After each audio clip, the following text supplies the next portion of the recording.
ठहरिए देवगण, असुर राज मुरा को ब्रह्मदेव का आशीर्वाद प्राप्त है। आप में से कोई भी इन्हें पराजित नहीं कर पाएगा।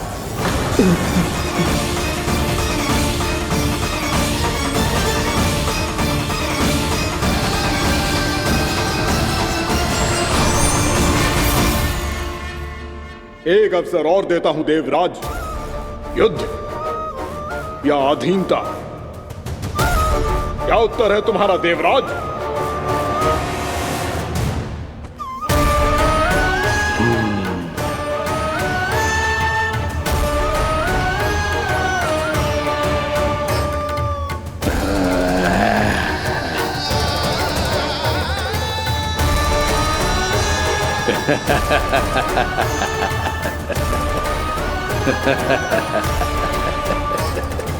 इंद्र और सभी देवताओं ने मूरा के आतंक में आके उससे भयभीत होके अपना सिंहासन छोड़ दियो। अब मूरा स्वर्ग का अधिपति बन गयो और शीघ्र ही उसने अन्य सभी असुरों को स्वर्ग में निवास करने के लिए आमंत्रित कर दियो। और इस प्रकार से वो धीरे धीरे तीनों लोकों का सम्राट बन गयो। उसे किसी ने रोका नहीं मैया? ना लल्ला, इतना साहस किसी में था ही ना। और फिर ये निश्चित करने के लिए कि भविष्य में किसी और असुर की मृत्यु ना हो, वो यमराज पे भी विजय प्राप्त करने के लिए यमलोक की ओर प्रस्थान कर दियो। वो तो अपने आप को और सभी असुरों को अमर बनाना चाहता था।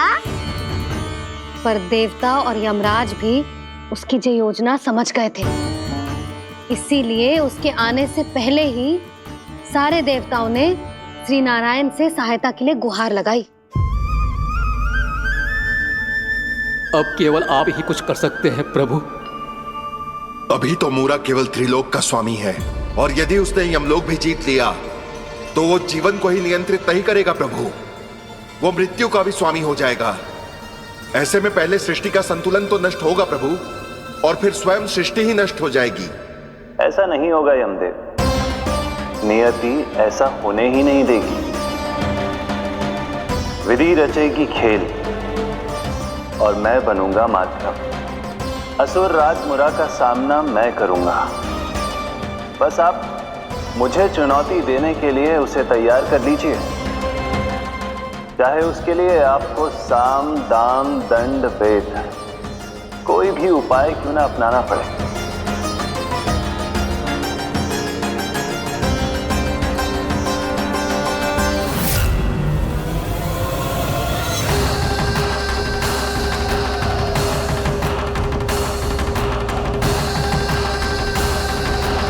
आप तो मेरी प्रतीक्षा में पहले से ही खड़े हैं यमदेव।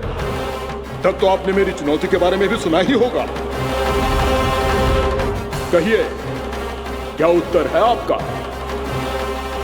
मेरा स्वागत करके अपना राज्य त्यागेंगे या मेरा सामना करके अपने प्राण?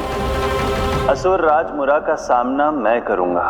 बस आप मुझे चुनौती देने के लिए उसे तैयार कर लीजिए, चाहे उसके लिए आपको साम दाम दंड भेद कोई भी उपाय क्यों ना अपनाना पड़े।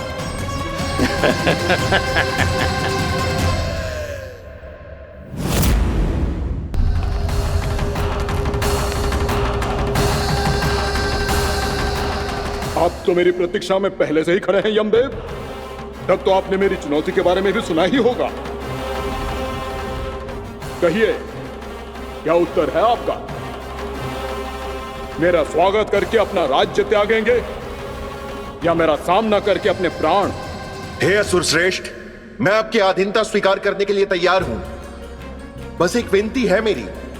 शर्त को विनती का नाम देकर बहलाना चाहते हो मुझे यमराज? असुर राज मूरा के सामने शर्त रख पाओ? इतना सामर्थ्य नहीं है तुम में। इसका आभास है मुझे असुरराज, पर मैं आपकी अधीनता स्वीकार करूं इससे पहले आपको स्वामी धर्म का पालन करना होगा। मेरे पुराने स्वामी के क्रोध से मेरी रक्षा करनी होगी आपको। कौन है तुम्हारा पुराना स्वामी? भगवान श्री नारायण। और छोटी माँ, मूरासुर को तो श्री नारायण से भी रक्षा का वरदान प्राप्त था ना? यही तो श्री नारायण की लीला थी बलराम। पर वो राक्षस अपने दम में जे समझ ही ना पाओ कि वो क्या भूल करने जा रहा है, और पहुंच गो भगवान श्री नारायण को चुनौती देने के लिए।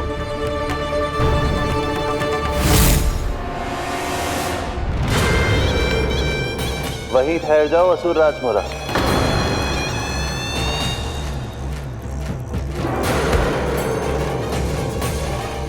यहाँ क्यों आए? आपको पराजित करने और ये वैकुंठ जीतने, ताकि मैं यमलोक का स्वामी बन सकूं। फिर आओ, युद्ध भूमि में मेरा सामना करो।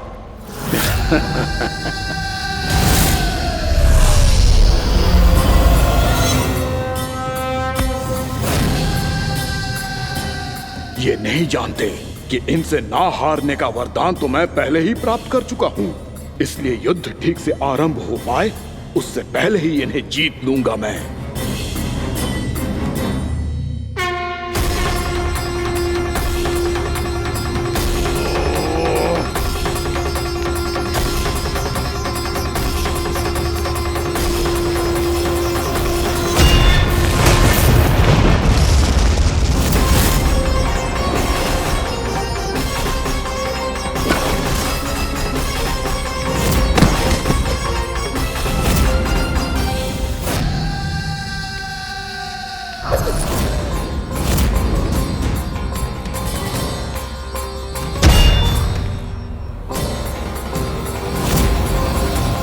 और इस प्रकार ये युद्ध वर्षों वर्षों तक चलता रहो।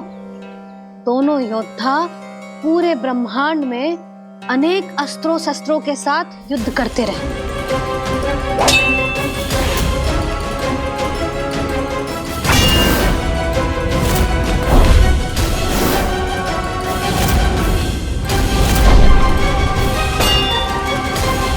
फिर क्या हुआ मैया?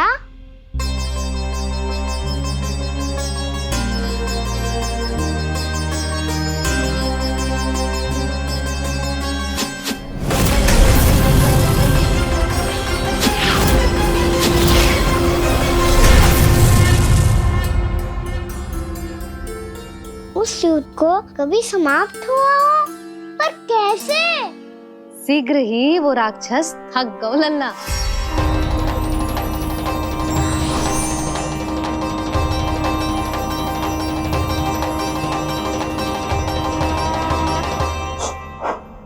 खड़े खड़े देख क्या रहे हैं नारायण?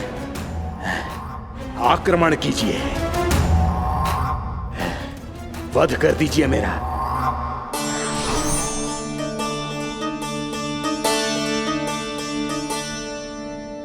मैं तुम्हारी वीरता से प्रभावित हूं, इसीलिए इतनी थकान की स्थिति में मैं तुम जैसे वीर पर आक्रमण नहीं करूंगा। जाओ विश्राम करो। यदि फिर से युद्ध करने की इच्छा हो तो तुम्हारा स्वागत होगा।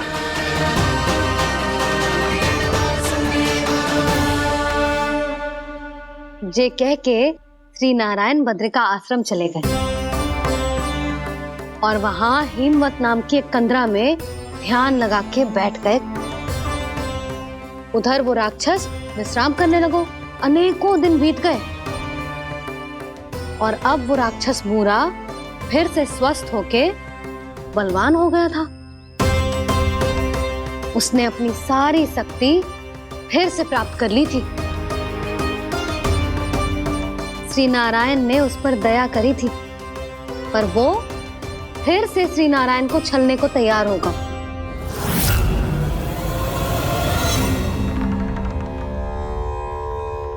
ध्यान में बैठे बैठे श्री नारायण योग निद्रा में चले गए। पर दुष्ट मूरा इसी अवसर का लाभ उठा के उनकी कंदरा में घुस आयो, ताकि वो सोते हुए श्री नारायण पे आक्रमण कर सके।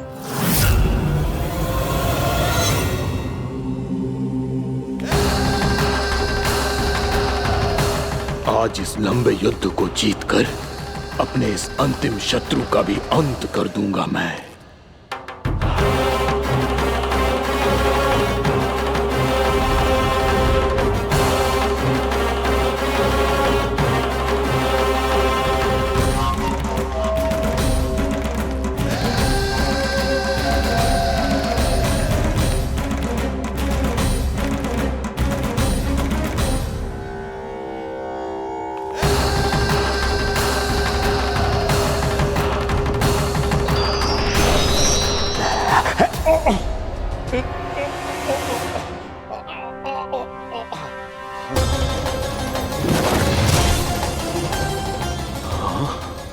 दुष्ट राक्षस, प्रभु ने तुझ पर दया की, तुझे संभलने का अवसर दिया। तू इन्हीं पर ही छल से वार करने चला है।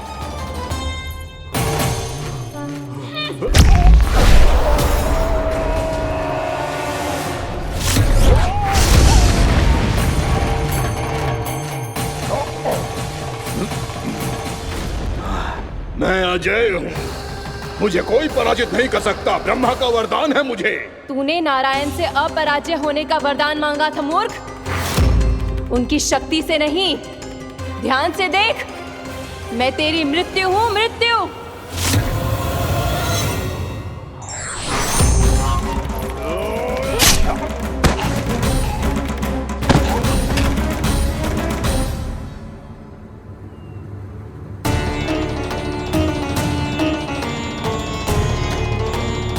वो देवी कौन थी छोटी माँ? और कौन बलराम, वही तो थी देवी एकादशी।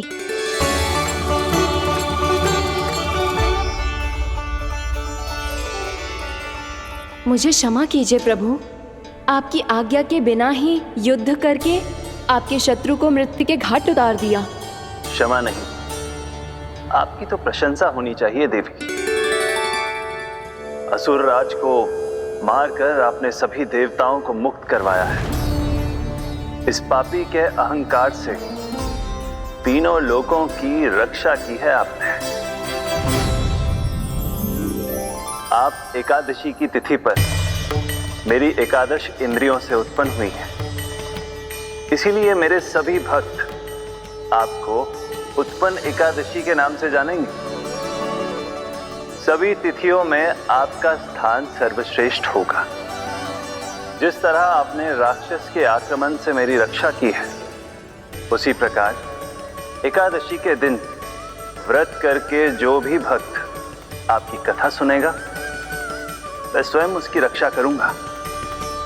जो आपकी पूजा करेगा, उसे मेरी विशेष कृपा प्राप्त होगी और उसके साथ साथ उसे मिलेगा धन, सिद्धि और मोक्ष।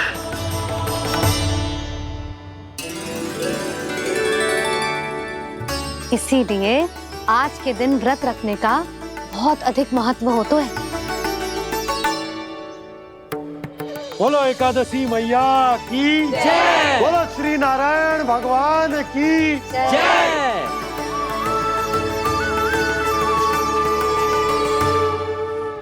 प्रभु की कृपा से एकादशी का महत्व भी पता चल गो और मेरा व्रत भी सफल होगा। अभी नहीं भूला राम, एकादशी का व्रत पूरी तरह तभी सफल होता है जब द्वादशी के दिन उसे पूरा किया जाता है।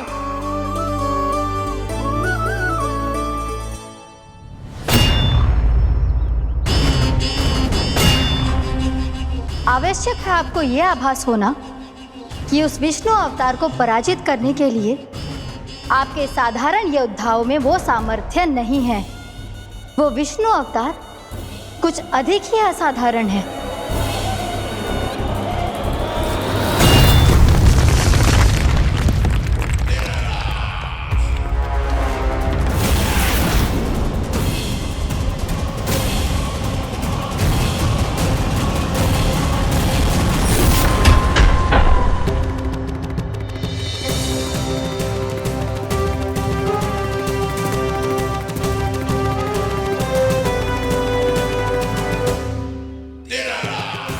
मैं दिखाऊंगा उस विष्णु अवतार को असाधारण शत्रु क्या होता है।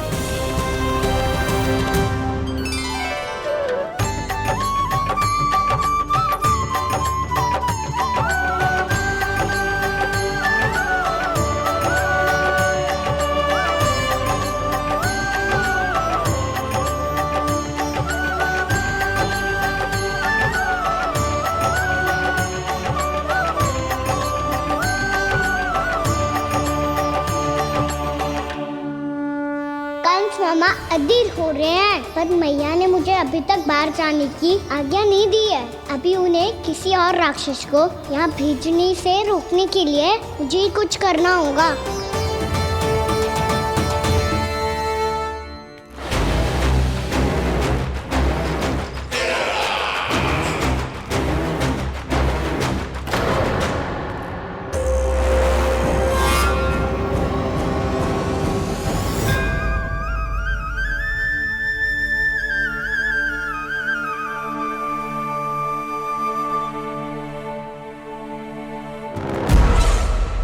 कौन हो तुम?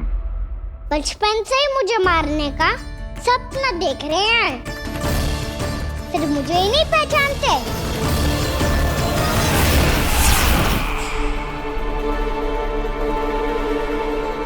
बचपन से विष्णु अवतार। कोई कान्हा बुलाता है तो कोई मुरलीधर पुकारता है, कोई माखन चोर कहता है, कोई कहता है चिच्चोर। पर विष्णु अवतार इस नाम से तो बस आप ही मुझे बुलाते हो मामा जी। इतना साहस ये तो यहाँ आ गया है।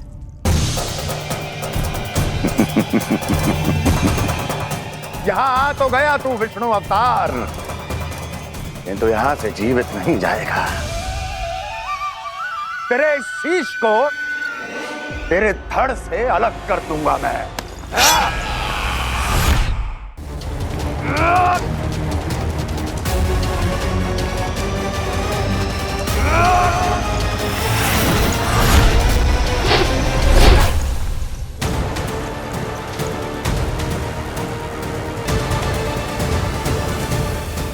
कहाँ देख रहे हो मामा जी? मैं तैयार हूँ।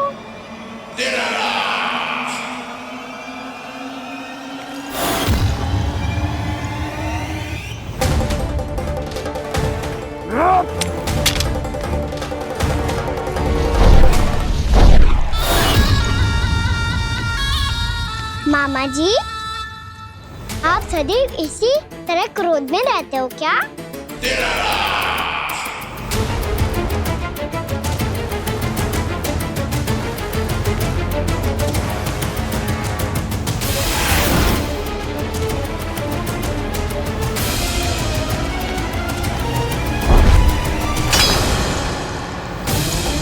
छोड़ छोड़ मेरी तलवार को।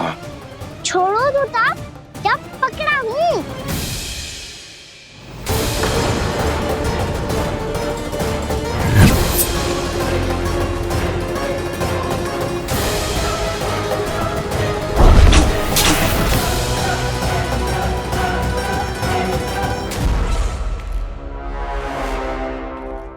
मामा जी,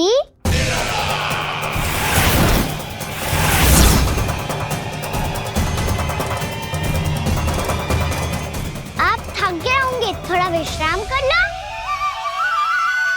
आपका तो पता नहीं, मैं अवश्य थक गया हूँ।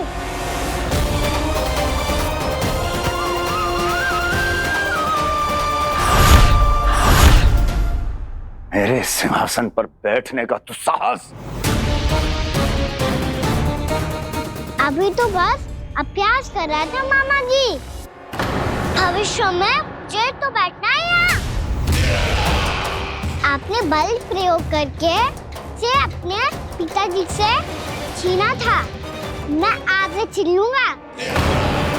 जो छल और बल से लिया जाए वो अधिक समय तक टिकता नहीं है मामा जी।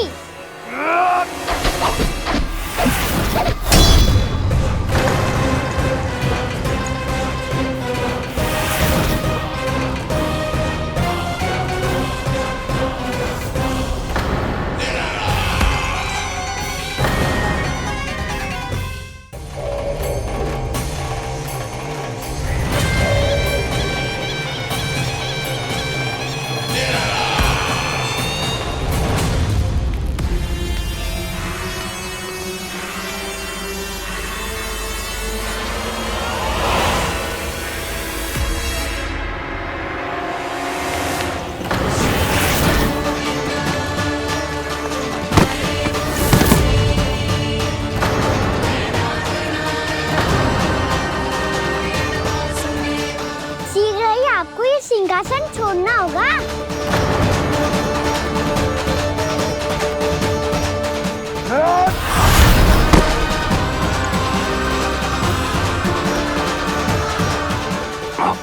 वो मेरा सिंहासन छीनना चाहता है।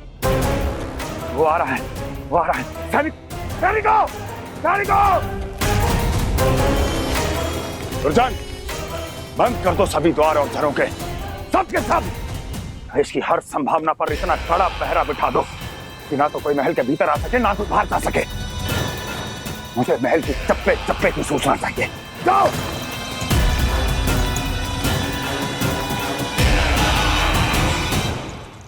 सिंहासन।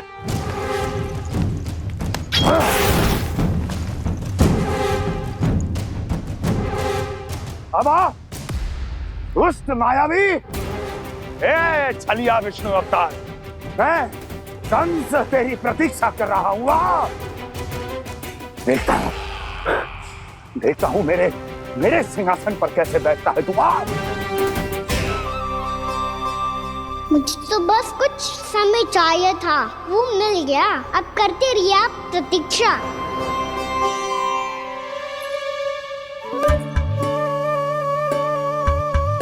जी अपने आप से बातें क्यों कर रहे हैं जी?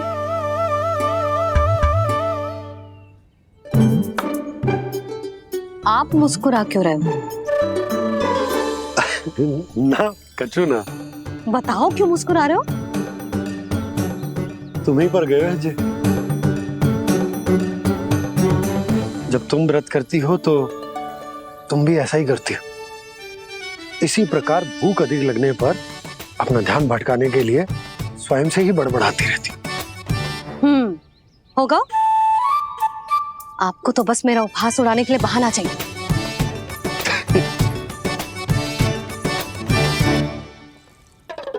लल्ला, भूख लगी है? ना मैया, व्रत करे तो भूख कैसे लगेगी?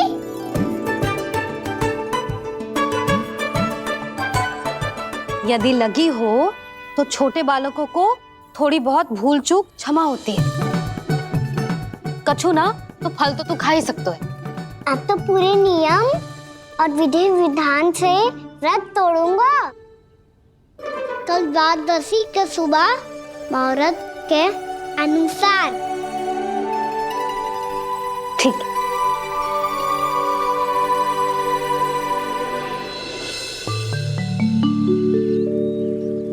लल्ला, एकादशी समाप्त हो गई है, द्वादशी लग गई है। अब तू व्रत तोड़ सकते है। भोजन कर ले। ले।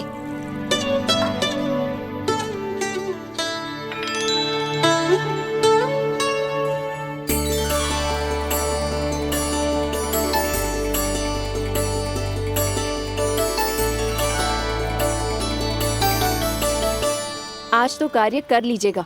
मैं ना चाहती कि सब गांव वाले फिर से आपका उपहास उड़ाएं। अरे, इसी क्षण कार्य आरंभ करना आवश्यक ना है। कुछ खा तो लो। कल भी पूरे दिन व्रत में रहे, अब तो कुछ खा लो। ना, अभी बिल्कुल भूख ना है। और हाँ भगवान, तुम्हें चिंता करने की आवश्यकता नहीं है। आज मैं किसी को भी 2 शब्द कहने का अवसर नहीं दूंगा। अरे, कुछ खाओगे पियोगे नहीं तो कैसे रहोगे?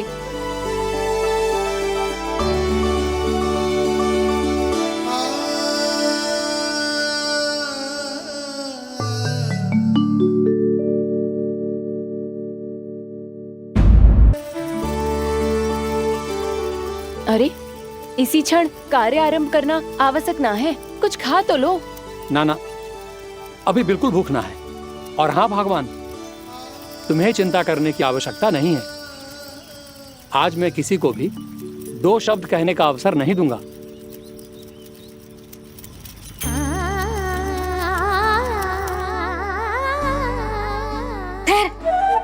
मैं तेरे लिए मट्ठा लेके आती हूँ। व्रत के बाद पीने से पेट ठंडा रहता है। रुक।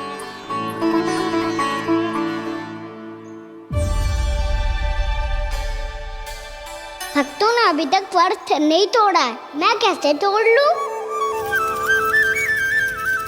भूख कहाँ से होगी? श्री हरि नाम से पेट तो भर लेते हो। श्री हरि श्री हरि श्री हरि।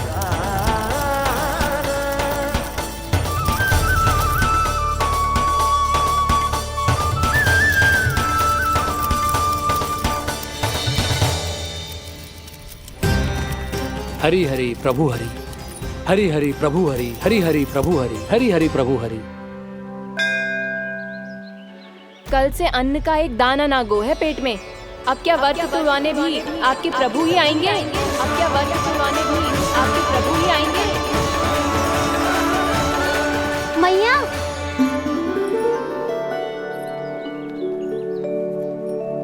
मैया पहले व्रत तोड़ के कच्चू खा तो लो। अभी ना, लौट के आने के बाद। हाँ,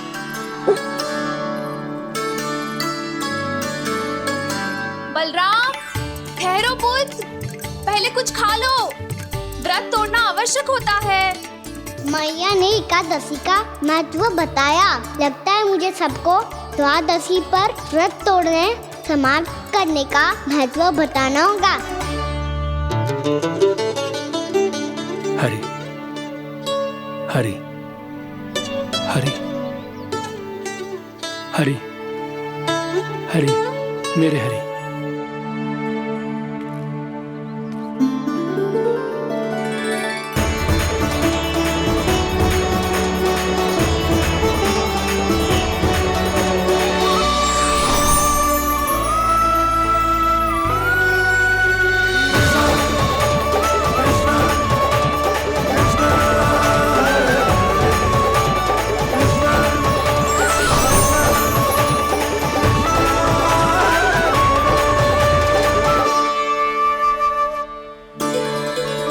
अभी अभी तो मैंने बच्चों की मां को वचन दिया था कि आज किसी को शिकायत करने का अवसर ना दूंगा, और अब मैं प्रभु श्री हरि की कल्पना जसोमती रानी के लल्ला में ही करने लगा।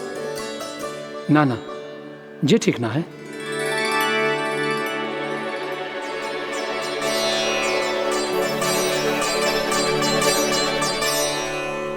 ठीक ही तो है, बिल्कुल सही पहचाना है आपने।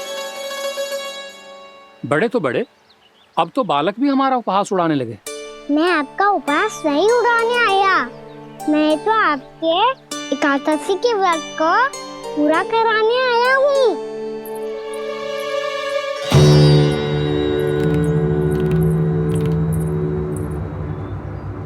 कान्हा,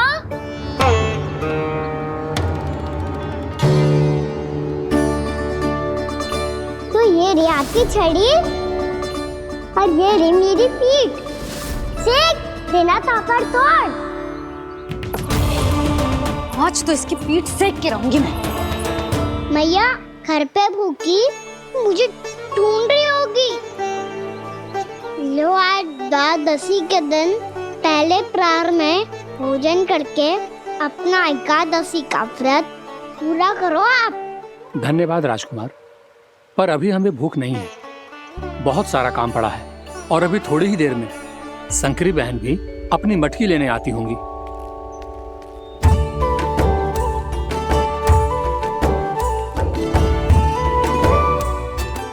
पर मैं आपका व्रत पूरा कराए बिना नहीं जा सकता।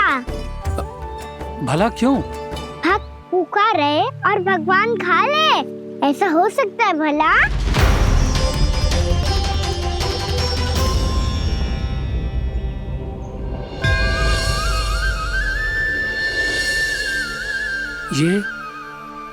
ये कैसा भ्रम हो रहा है मुझे? मुझे लगता है अपना काम करना चाहिए। द्वादशी के पहले प्रहर में व्रत पूरा करना बहुत आवश्यक होता है। ना तो एकादशी का व्रत भी पूरा ना माना जाता। इतनी सारी ज्ञान की बातें तुम्हें कैसे पता है लल्ला?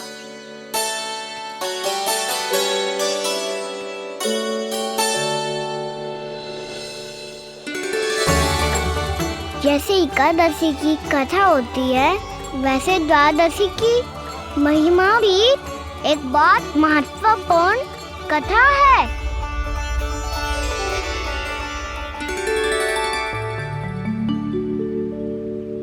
कैसी कथा? बिल्कुल सही समय पे आई हो आप। क्योंकि आपको ये कथा आपको अवश्य सुननी चाहिए।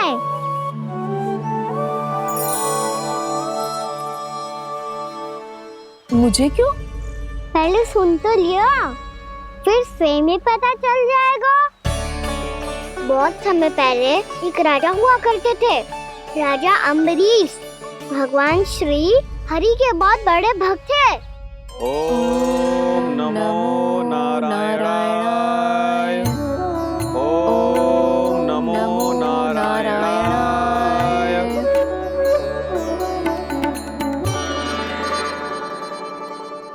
नेक पुण्य के काम करते थे वो। अपनी पत्नी के साथ हरि का नाम जपते रहते थे। उन्होंने 12 माह एकादशी का व्रत करो निर्जल पास किया, और जब उनकी 12वीं एकादशी का व्रत वासंती के दिन तोड़ने का समय हुआ, तभी महर्षि दुर्वासा अपनी 100 शिष्यों के साथ उनके महल में पधारे।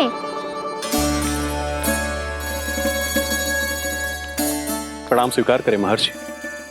आप जैसे महान ऋषि मेरे राज्यसभा में आए, वो भी ऐसे अवसर पर जब मैं और मेरी पत्नी निरंतर 12 एकादशियों के बाद अंतिम एकादशी का व्रत तोड़ेंगे।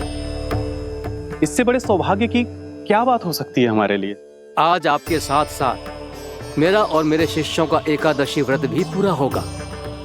संभव है प्रभु की इच्छा यही हो कि हम सब अपना व्रत एक साथ तोड़ें। ये तो अत्यधिक प्रसन्नता की बात है महर्षि। तो फिर ठीक है, हम सब यात्रा से थके हैं। व्रत तोड़ने से पहले हम स्नान करना चाहते हैं। जैसी आपकी इच्छा महर्षि। जब तक आप लोग लौटेंगे तब तक आपके सारे प्रबंध यहाँ हो चुके होंगे।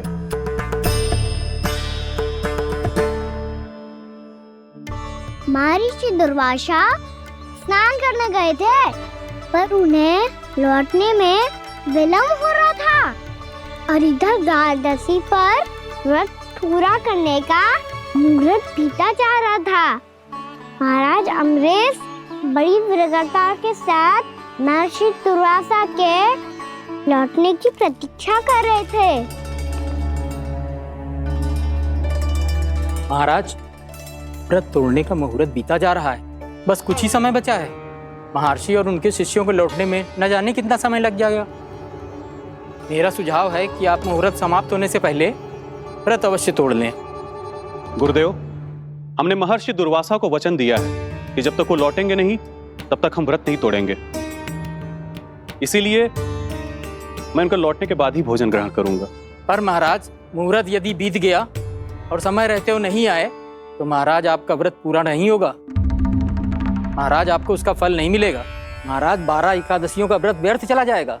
किंतु गुरुदेव, यदि मैंने भोजन कर लिया तो ये तो अतिथियों का अपमान होगा। आप उचित कह रहे हैं महाराज। भोजन के लिए उनकी प्रतीक्षा अवश्य कीजिए महाराज। पर मुहूर्त रहते हुए एक तुलसी का पत्ता और जल ग्रहण कर लीजिए।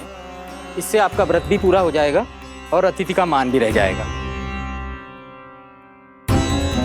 आपका सुझाव अच्छा है गुरुदेव।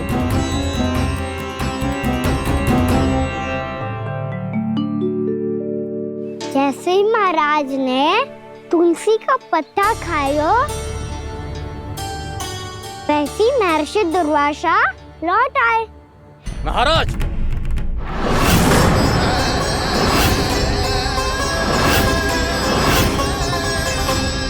महाराज को उपास तोड़ते देखते बहुत क्रोधित हो गए।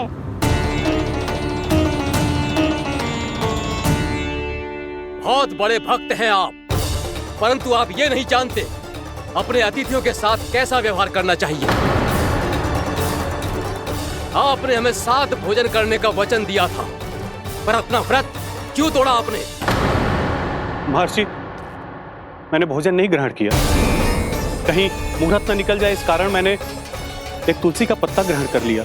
56 भोग खाया हो या एक पत्ता, अपना व्रत तोड़कर अतिथियों का अपमान किया है, मेरा अपमान किया है।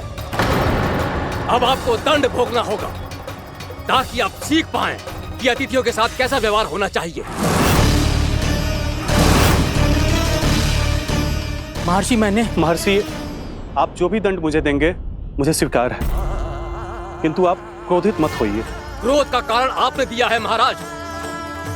एक महर्षि का अपमान करके राक्षसी प्रवृत्ति का परिचय दिया है आपने, इसीलिए अब एक राक्षसी आपको दंड देगी।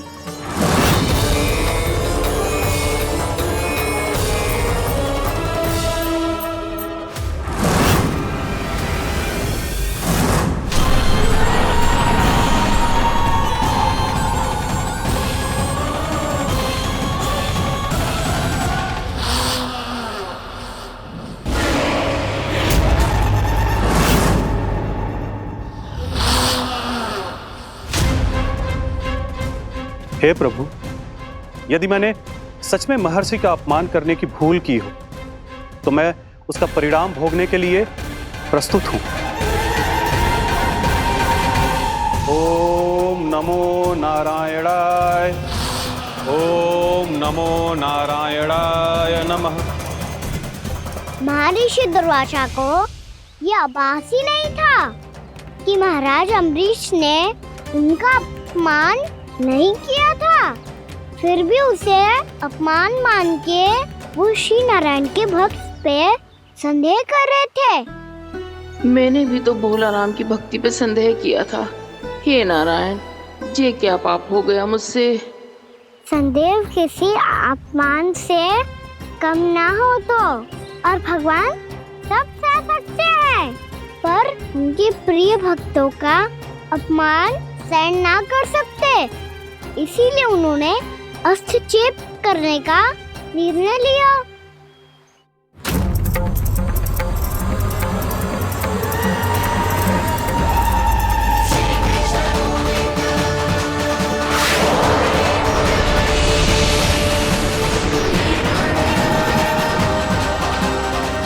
ओम नमो नारायणाय।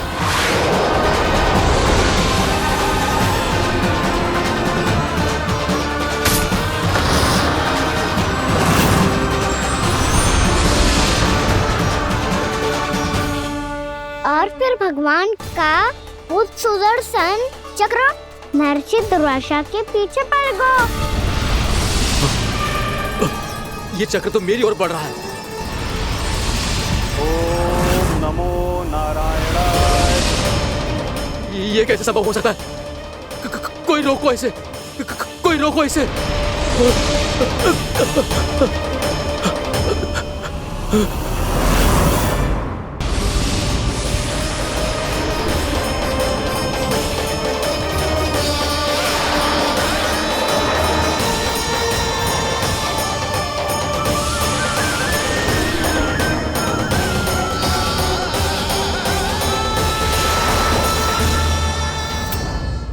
चक्र से अपने प्राण कैसे तैसे बचाते बचाते महर्षि दुर्वासा ब्रह्मलोक जा पहुँचे।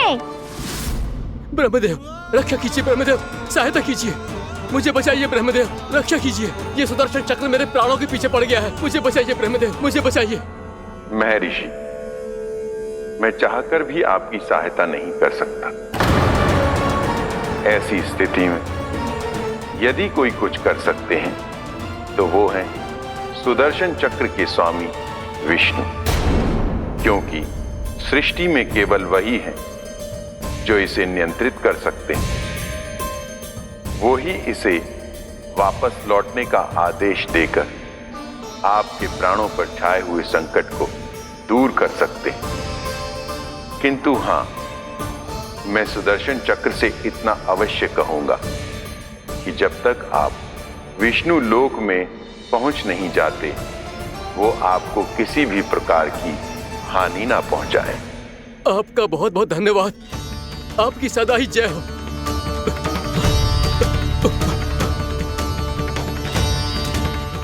फिर क्या था? भागते भागते महर्षि दुर्वासा सीधे भगवान श्री हरि के शरण में बैकुंठ पहुंच गए। त्राहिमाम प्रभु, त्राहिमाम, मुझे बचाइए, मेरी सहायता कीजिए प्रभु, मेरी सहायता कीजिए। मैं आपके इस चक्र और ऊर्जा से नहीं भाग सकता प्रभु, कृपया करके अपने सुदर्शन को रोकिए, इसे वापस लीजिए प्रभु। यह असंभव है महर्षि। एक बार सुदर्शन चक्र मेरे हाथों से छूट जाए तो अपना उद्देश्य पूरा किए बिना, मेरे भक्तों की रक्षा किए बिना वापस नहीं लौटता। कोई तो उपाय होगा प्रभु, कृपया करके मेरे प्राण बचाइए प्रभु। मैं सुदर्शन की ऊर्जा से जलकर भस्म नहीं होना चाहता प्रभु। आप जो कहेंगे मैं करूंगा प्रभु। मेरी सहायता कीजिए प्रभु, मेरी सहायता कीजिए। मुझे नहीं लगता कि आप वो कर पाएंगे। मैं अवश्य करूंगा। मैं अपनी प्राण रक्षा के लिए कुछ भी करूंगा प्रभु। आपने मेरे भक्त राजा अम्बरीश को भक्ति का कर्तव्य निभाने के लिए अपमानित और दंडित किया है महर्षि, पर भक्त की रक्षा करना भगवान का कर्तव्य है। इसलिए यदि आप भक्त राजा अम्बरीश के पास जाकर क्षमा याचना करें और यदि वो आपको क्षमा कर दे तो ही ये चक्र आपके प्राण लिए बिना लौट सकता है। अन्यथा आप तो जानते हैं महर्षि, मेरे भक्त का अपमान मेरा अपमान। भक्त का अपमान भगवान के अपमान से कम ना हो तो है। महर्षि दुर्वासा को भी ये बात समझ आई और फिर उन्होंने महाराज अम्बरीश से क्षमा याचना की।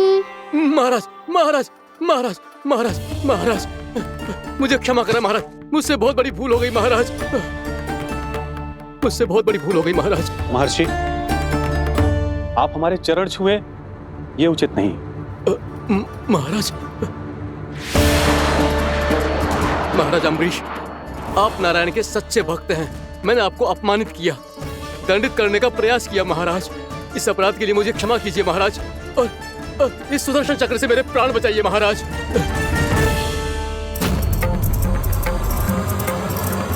हे महान सुदर्शन, यदि महर्षि के लिए मेरे हृदय में अभी भी वही सम्मान और प्रेम हो जो इनके प्रथम आगमन पे था, तो कृपया आप अपने धाम वापस लौट जाइए।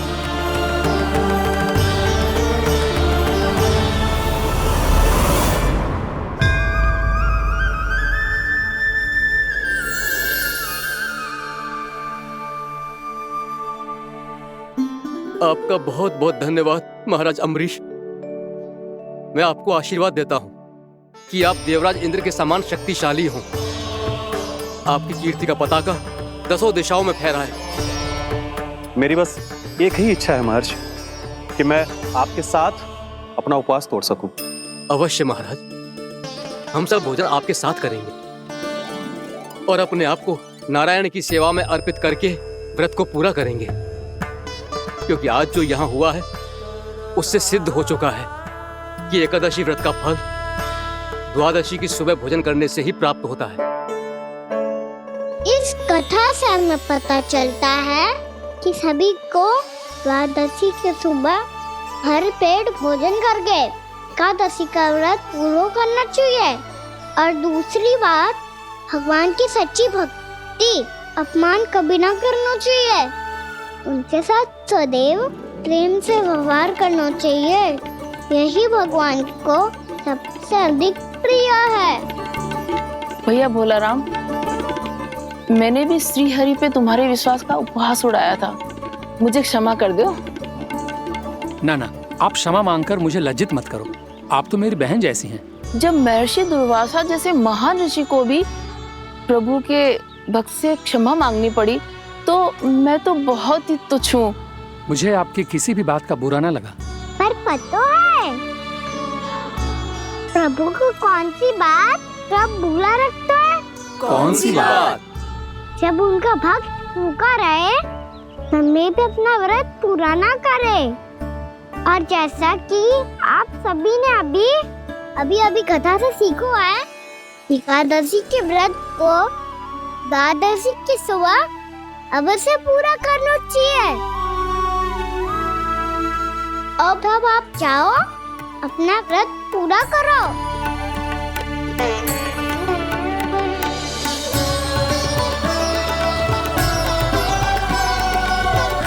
मैं आपके लिए जल लेके आती हूँ।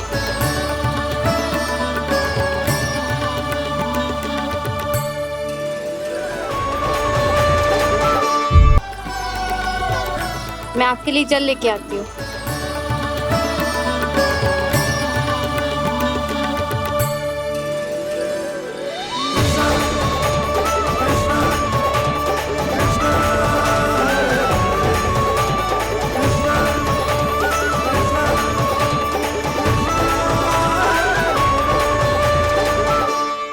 खाओ।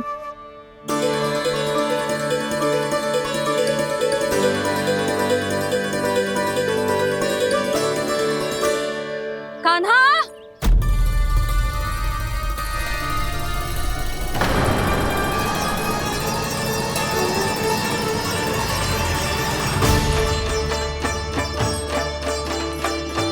बोलो काका, सिगरेट छुपा लो मुझे, मैया आ रही है, बहुत क्रोध में लगती है।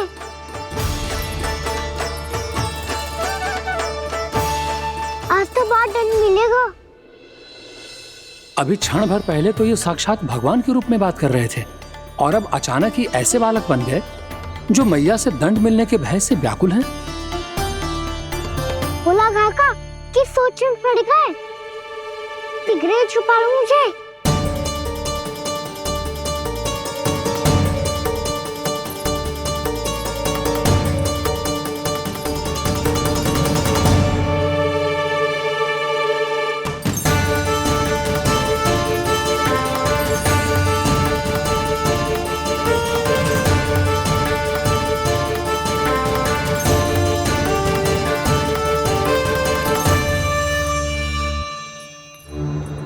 भोलानाथ जी, कान्हा को देखो है क्या? मैंने तो अपने प्रभु को देखा है। मैं अपने लल्ला को ढूंढ रही हूँ, उसे देखो है आपने? वही तो मैं भी कह रहा हूँ जसोदा रानी, मैंने सिर्फ और सिर्फ अपने प्रभु को देखा है। ये तो अब भी अपनी भक्ति में ही खोया हुआ है, इससे पूछ के कछु लाभ ना है, मुझे ही ढूंढना पड़ेगा।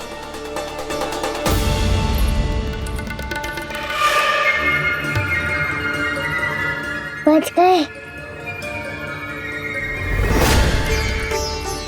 शंकरी मौसी,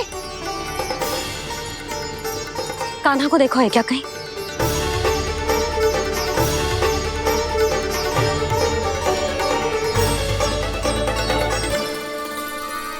बोला काका, मुझे सिगरेट निकालो ना यहाँ से, भैया फिर से इधर ही आ रही है। सब कहते थे श्री हरि मेरे घर ना आ सकते। देखो आज प्रभु आ गए, उन्होंने अपने हाथ से मेरा व्रत पूरा कराया। हाँ, आते हैं और आगे भी आएंगे हमारे श्री हरि हमसे मिलने और आके मोक्ष देंगे, है ना?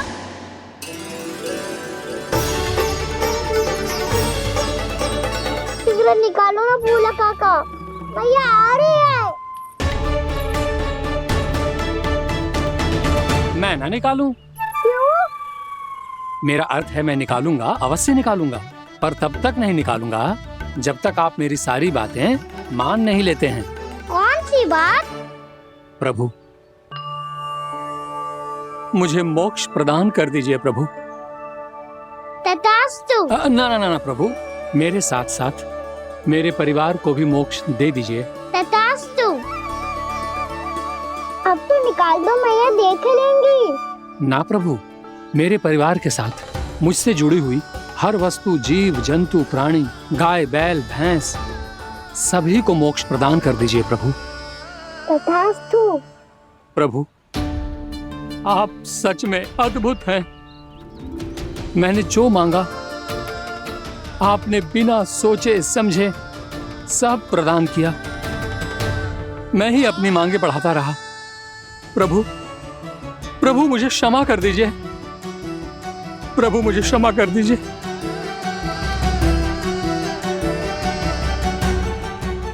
आइए प्रभु।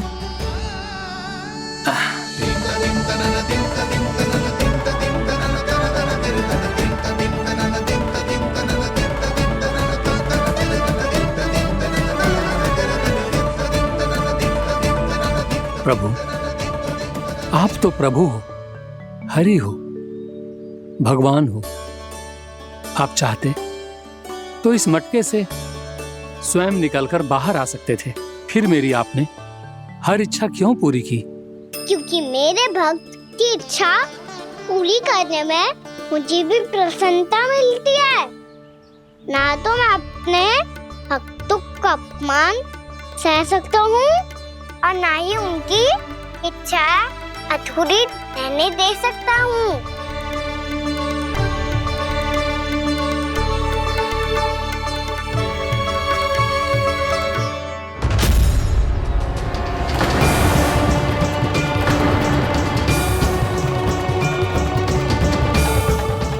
की थी तूने? हाँ, कि तू फिर से छल ना करेगा। फिर मुझे बिना बताए घर से बाहर कैसे निकलो? क्षमा करना मैया, पर जो आपने सिखाया था मैंने तो उसी का ही पालन करो है। फिर से चतुराई कर रहे हो है ना? हाँ?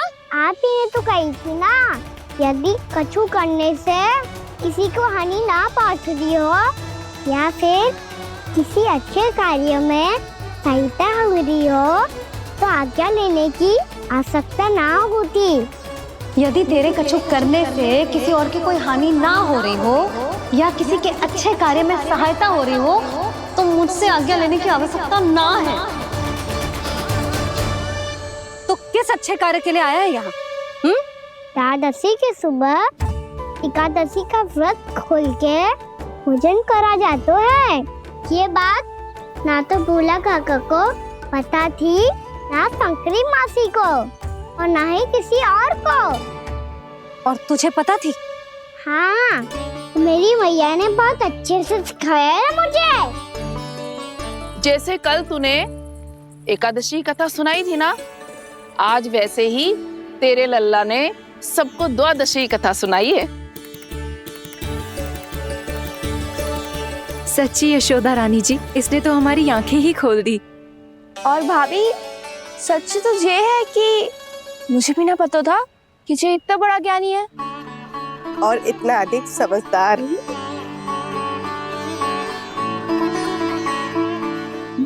द्वादशी की कथा? वो तो मैंने इसे कभी सुना ही ना है। फिर इसे कैसे पता थी? रानी जी, जो स्वयं भगवान हैं, भला उन्हें कैसे कुछ नहीं पता होगा। मैंने तो इन्हें पहचान लिया।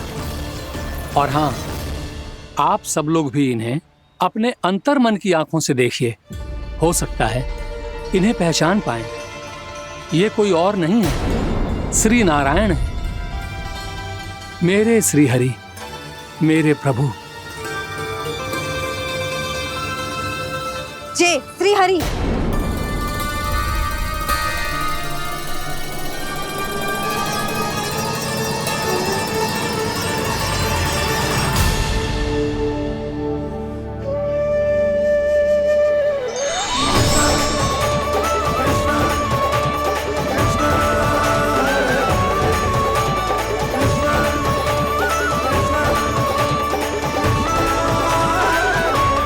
ये क्या कर दिया भोला?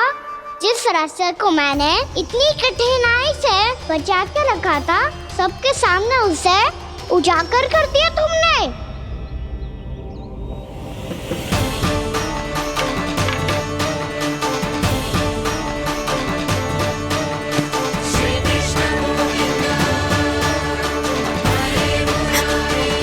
नारायण, नारायण, श्री नारायण।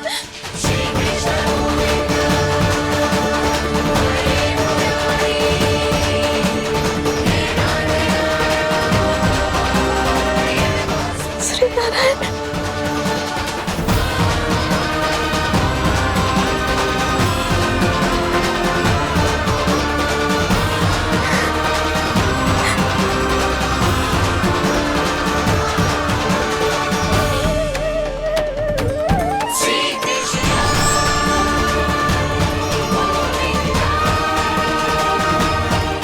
श्री नारायण प्रभु।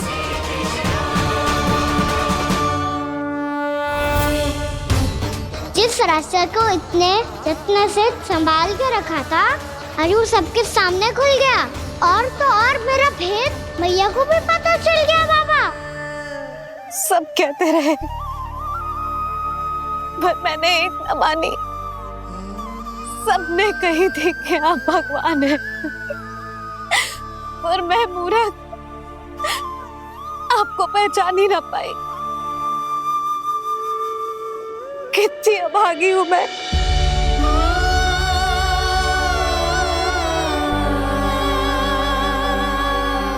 जिस मुंह से मुझे आपकी महिमा गानी चाहिए थी,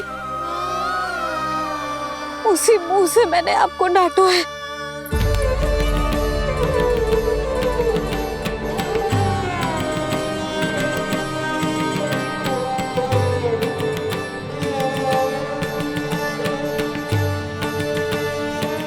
उन हाथों से मुझे आपके चरण छूने चाहिए थे। उन हाथों से मैंने आपके कान पकड़े।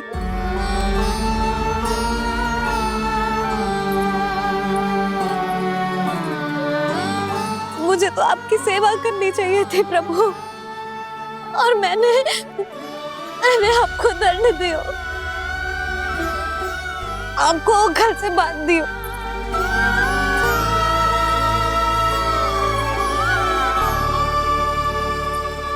बावली हो गई थी प्रभु। अपने श्री नारायण को, अपने प्रभु को एक साधारण सा बालक समझ लियो मैंने। मैं आपके लिए भगवान नहीं हूँ मैया, साधारण बालक ही हूँ, बस आपका लल्ला। बुद्धि भ्रष्ट हो गई थी, भूल पर भूल करती चली गई। आज भी आपके पीछे पीछे छड़ी लेकर दौड़े चले आए।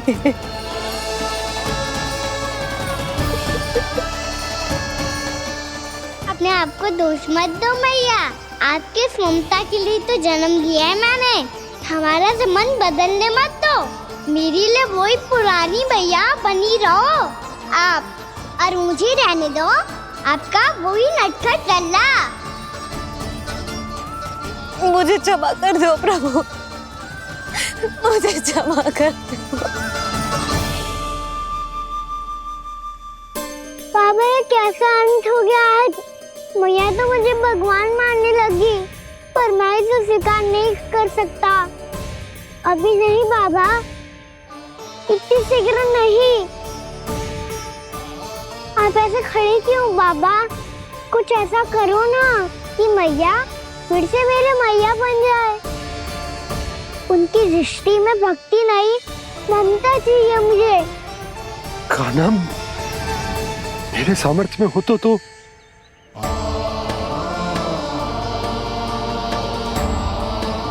दाऊ, आप तो बड़े भाई हो, अपने छोटे भाई की सहायता करो ना, जिससे मैया सब कुछ भूल जाए। मैं क्या कर सकता हूँ कान्हा? कोई तो सहायता करो मेरी।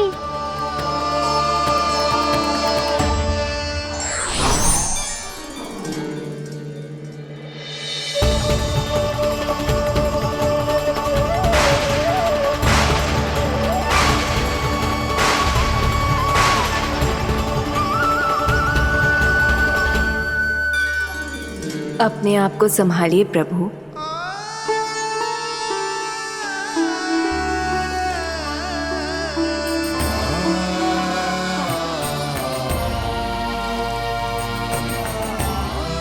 देखो ये क्या हो गया, भैया को सब पता चल गया। अभी तो मुझे मैया की ममता का शौक पूरी तरह हिला ही नहीं था। योग माया,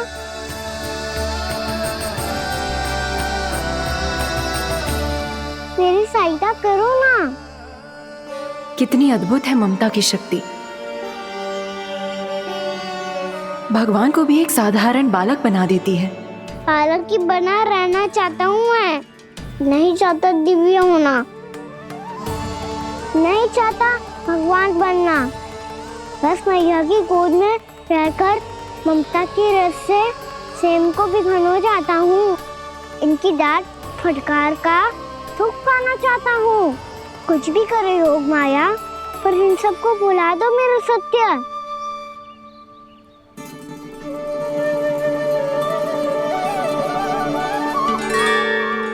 पर इन्हें तो मोक्ष का वरदान मिल गया है प्रभु, इसलिए इनके लिए समय की गति को लौटा पाना संभव नहीं होगा। प्रभु, अब मुझे ये सब भूलने की कोई आवश्यकता नहीं है। मुझसे जो त्रुटि हुई है अब वो दोबारा कभी नहीं होगी, और आज के बाद आपका ये सत्य मैं किसी को नहीं बताऊंगा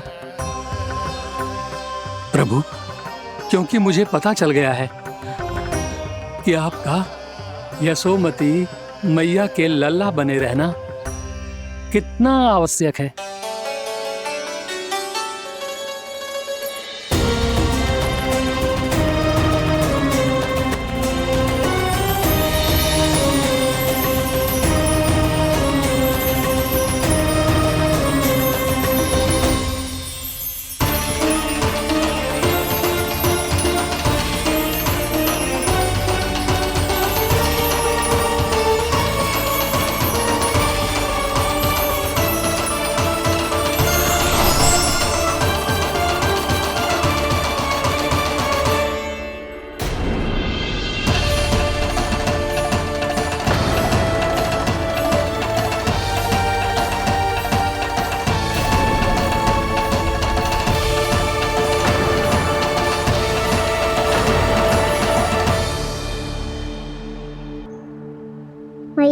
छड़ी।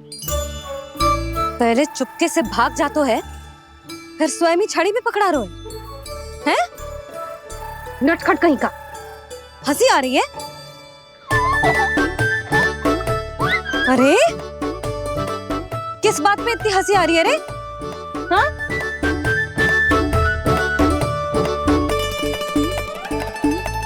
आपकी लीला अद्भुत है प्रभु, और अद्भुत है आपका मैया के प्रति प्रेम।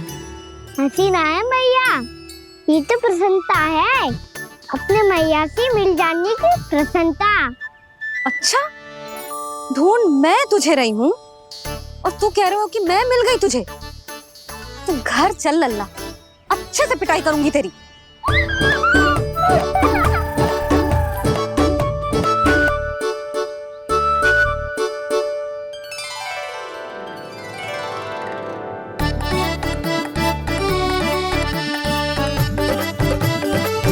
जब पिटाई से गाल लाल होंगे ना तेरे, तब हंसी बंद होगी तेरी।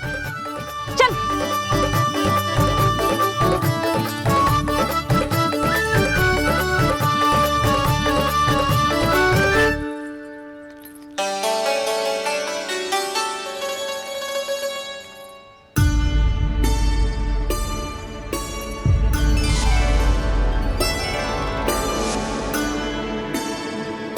लगता है भैया की और चतन स्मृति वापस आ रही है।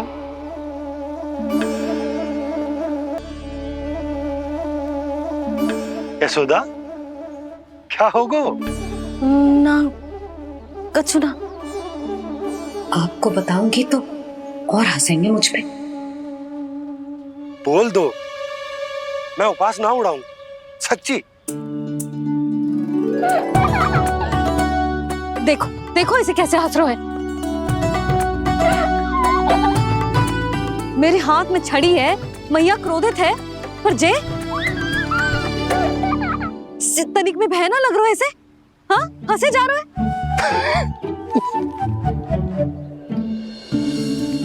दोनों बाबा लल्ला एक जैसे हो। चल तू, चल चल।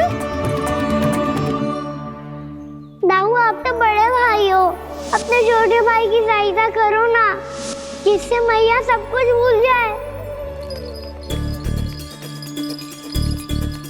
सुबल, तू कच्चू खा क्यों ना रहो है? व्रत ही करना था तो बलराम के जैसे कल कर ले। तो कल तो एकादशी भी थी। खाना के बिना कछु करने का मेरा मन ही ना कर। तो बात तो सच्ची है, उसके बिना गोचारण भी ऐसा लगता है जैसे कितना भारी कार्य है, व्यवस्था में करना पड़ता है। सही कह रहे हो तुम दोनों। मैं तो गोपालक भी इसलिए बना था ताकि कान्हा के संग खेलने को मिल जाए। बलराम तो हमारा सगा काम और मुख्य अधिक है।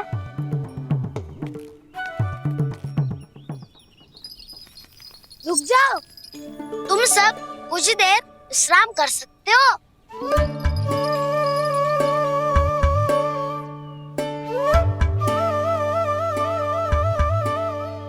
तू बोल।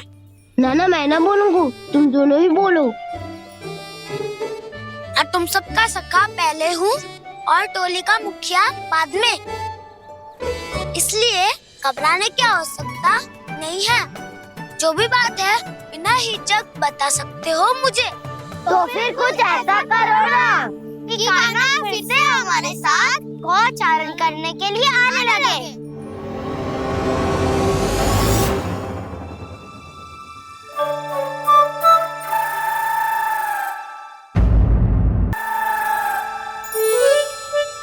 बिना कछु बताए भाग गओ। ये भी ना सोचा तेरे बिना मैया बाबा व्रत कैसे तोड़ेंगे? देखो देखो अभी भी हंस रहा है। क्या होगा ऐसे? रुक, प्रसाद लेके आती हूँ। क्षमा कर दो मैया, पर जैसा आपके लिए माँ हूँ वैसे ही मेरे लिए मेरा भक्त, इसीलिए भोला राम का व्रत तोड़वाने जाना आवश्यक था।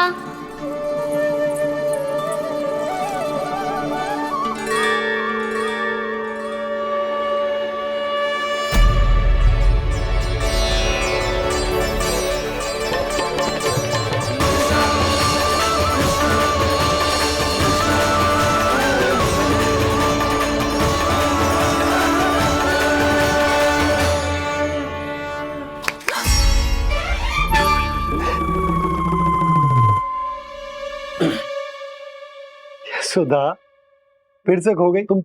अरे कौन से स्वप्न लोक में चली जाती हो तुम बार बार? हमें भी बताओ। माया का प्रभाव ममता पर अधिक समय तक नहीं रह पाता प्रभु। अरे बोलो ना यशोदा, क्या सोच रही थी?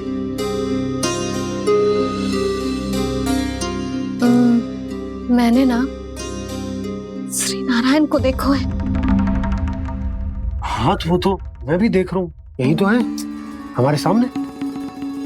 ये वाले ना तो मैंने साक्षात श्री नारायण को देखो है,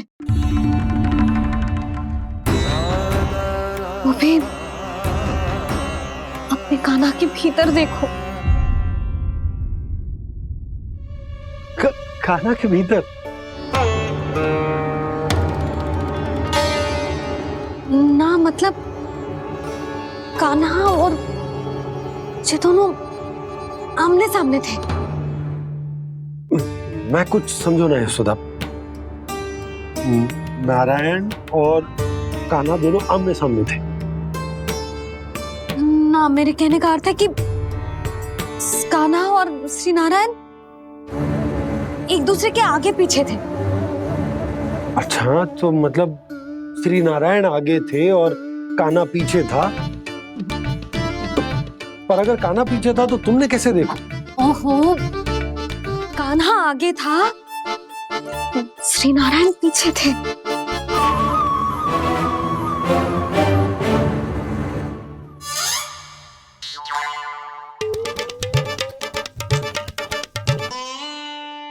यशोदा एक बार फिर से सोचकर बताओ कि नारायण आगे थे या कान्हा आगे था?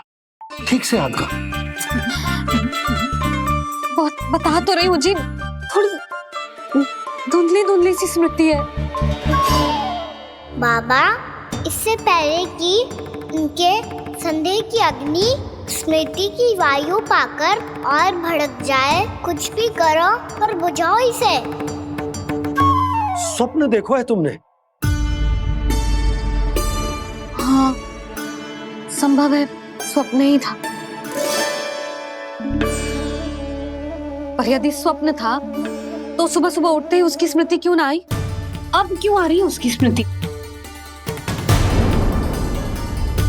और वो भी तब से जब से मैं भोनाराम के यहाँ से कान्हा को लेके आई हूँ। और जब मैं गई थी तो छड़ी मेरे हाथ में थी, पर फिर कान्हा ने मुझे छड़ी दी और मैं बैठी हुई थी। इस बीच कछु तो हुआ है। भैया की अचेतन स्मृति वापस आ रही है। अब मुझे ही कुछ करना होगा। मुझे लगता है जी, जब मैं वहाँ गई ना, भैया व्रत पूरा करने का सुबह मुहूर्त निकल जाएगा और अब तो भूख भी बहुत तीव्र लग रही है।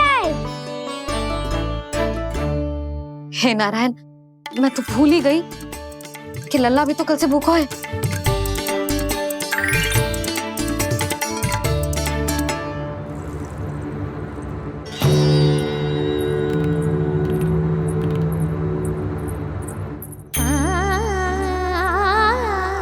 ले खा।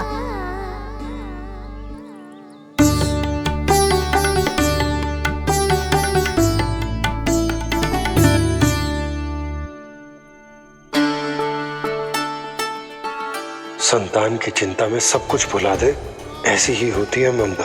और कान्हा को अच्छे से पता है कि इसको लाभ कैसे उठाना है।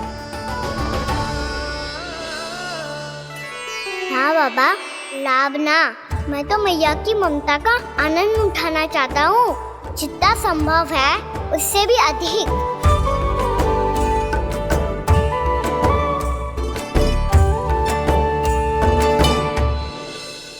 बलराम, कान्हा को फिर से गौचारण आने के लिए केवल तू ही मना सकते है। तुम्हें ही वो क्षमता है, हमारी टोली के मुख्य गोपालक जो हो तुम।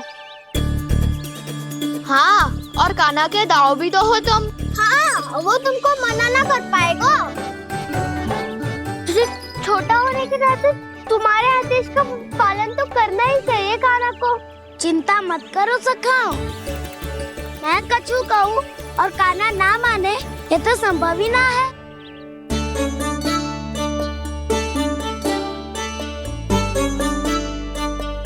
आज जो हुआ ना जाने और कितने समय तक मेरा सत्य आपसे छिपा रह पाएगा, इसीलिए आपसे अधिक से अधिक समय मैं आपके साथ ही बिताऊंगा।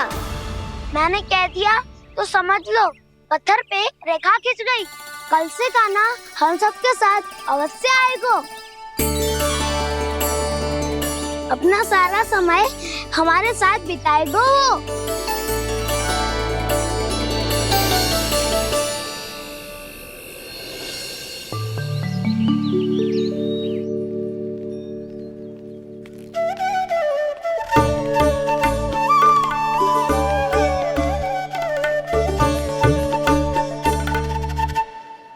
अभी तक तैयार नहीं हुए? तैयार? गौचारण के लिए चलना है ना, तुम्हें लेने आया हूँ। नाना तो मैं ना चल सकता, मुझे आज्ञा ना है। वो तो माखन चोरी के लिए भी नहीं थी। उस दिन जो वक्कासुर के सामने चले गए थे तुम, तभी तो नहीं थी आज्ञा। इसलिए आज्ञा का बहाना मत ही बनाओगा ना। बहाना नहीं दाऊ, मैं तो सच्ची कह रहा हूँ। मैया को फिर से दुखी ना कर सकते हो और हम सबको दुखी कर सकते हो तुम। आज मैं तुम्हारी एक ना सुनूंगा कान्हा। घर पे रहते हुए कितने सप्ताह हो गए तुम्हें? तुम गोपालक हो कान्हा, गोपालन करना तुम्हारा दायित्व है। आज तुम्हें हमारे साथ चलना ही पड़ेगा। ना दाऊ, मैं ना चल पाऊंगा। बलराम, तुम तो कह रहे थे कि कान्हा तुम्हारी हर बात मानता है, पर इसने तो बड़े भाई का अनादर कर दिया। रुक जाओ कान्हा, सत्य बताओ, तुम छोटी माँ के कारण वन नहीं चल रहे हो या अब तुम्हें हमारे साथ रहना ही अच्छा नहीं लगता? कहीं ऐसा तो नहीं गौचारण में तुम्हारी रुचि समाप्त हो गई हो? ना दाऊ, ऐसा कछु ना है। मुझे गौचारण की बात प्रिय है और आप सबका साथ भी। तो फिर वन चलने में क्या समस्या है तुम्हें? अपने दाऊ की बात मान लो और चलो चुपचाप। मैंने सबको वचन दिया है कि तुम हम सबके साथ चलोगे। पर दाऊ, मैंने भैया को भी वचन दिया है कि मैं नहीं जाऊंगा। इसका अर्थ है कि मेरे वचन का कोई मूल नहीं है। मैं तुमसे बड़ा हूँ कान्हा, तुम्हें मेरी आज्ञा माननी चाहिए। मुझे भी तो वचन दिया था तुमने। दाऊ, आप समझ क्यों ना रहे? मैंने कहा ना मैं नहीं जा सकता। रुक जाओ कान्हा।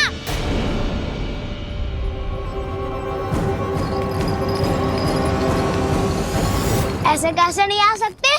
मैंने बल्कि हम सब ने तुम्हारी हर शरारत में तुम्हारा साथ दिया है, चाहे माखन चोरी हो या गौचारण। और अब तुम अपने दाऊ को ही पीठ दिखा के जा रहे हो। दाऊ, मैं आपका बहुत सम्मान करता हूँ, पर मैंने कहा ना मैं नहीं जा सकता। मुझे मेरी मैया के साथ ही रहना है। तो फिर तुम्हारे लिए मैं यही महत्वपूर्ण है। दाऊ नहीं, सखा नहीं, गयाऊ भी नहीं। कान्हा ने तो तुम्हारी बात मानने से मना कर दिया बलराम। लग तो है सच्चो भाई ना है। जानते हो इससे क्या सिद्ध होता है कान्हा? कि तुम छोटी माँ के पुत्र नहीं हो, कि तुम छोटी माँ के पुत्र नहीं हो।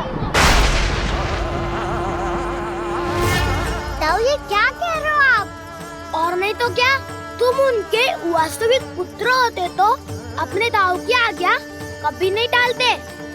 ऐसा मत ही कहो दाऊ, मैं अपनी मैया का ही लल्ला हूँ। मुझे तो लगता है छोटी माँ हाथ से ग्रह करके लाई है तुम्हें। अब ऐसा क्यों बोल रहे हो दाऊ?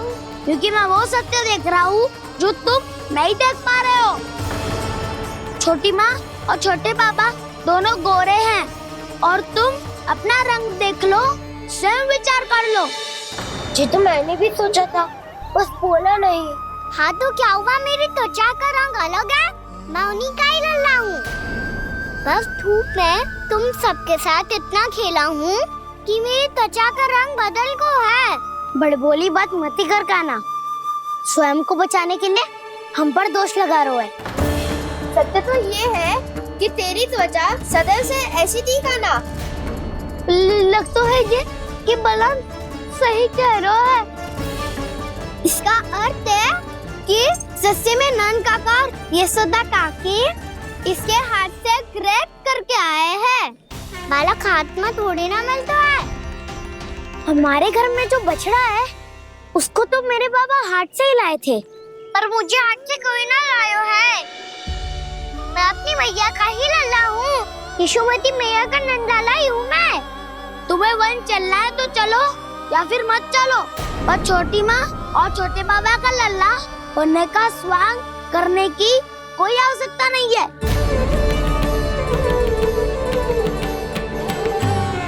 तुम भी अति करते हो का ना, कब एक बालक की तरह व्यवहार करते हो और कब भगवान की तरह, कुछ समझ में नहीं आता।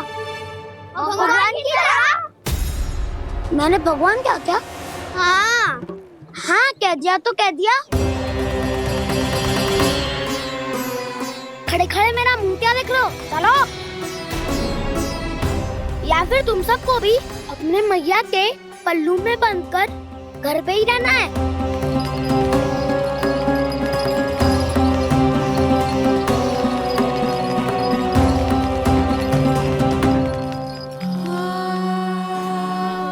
जानते हो इससे क्या सिद्ध होता है काना? कि तुम छोटी माँ के पुत्र नहीं हो, कि तुम छोटी माँ के पुत्र नहीं हो।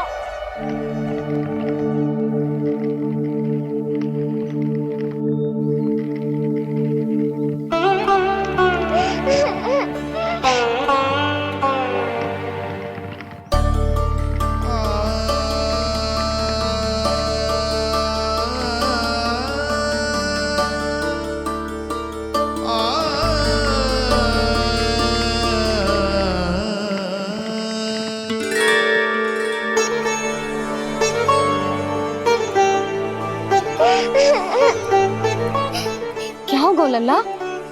रो क्यों रहो?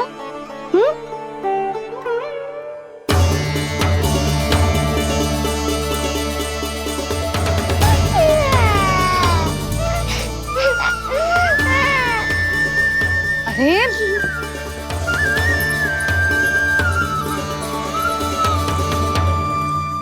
मैया को ना बताए को लल्ला, क्या हुआ? हाँ लल्ला, क्यों रो रहे हो लल्ला? बता, किसी ने कछु कही है क्या? क्या होगा लल्ला? मैं आपका लल्ला ना हूँ।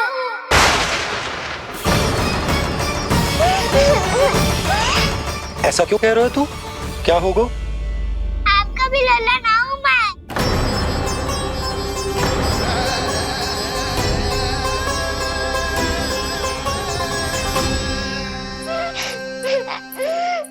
लल्ला